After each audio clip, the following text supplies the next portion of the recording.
is it anonymous? As in the person you're speaking to, can you speak to that same expert or support again, or do you just get kind of into the mix, I suppose, with whoever's online? Yeah, look, it's anonymous. What we find is people use our servers. They often come back, but it's for usually a different topic.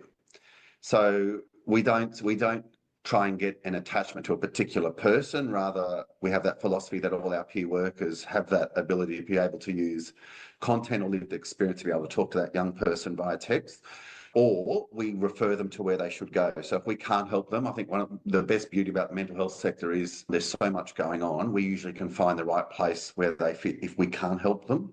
And anonymity is really important, right? So besides parents and carers, which is often, believe it or not, young people still talk to their parents about how they're feeling. The next kind of step, if they're not getting that listening, is to go straight to an anonymous chat with someone who's real. Gotcha. Yeah, I can see how I think the anonymous side of thing is not just for children, but I think for everyone, because everyone, I think one of the biggest fears people have is being judged in it. So I think Yeah. if you remove that, then it removes that sort of doorway into being able to speak your mind. It's a massive part of it. Yeah.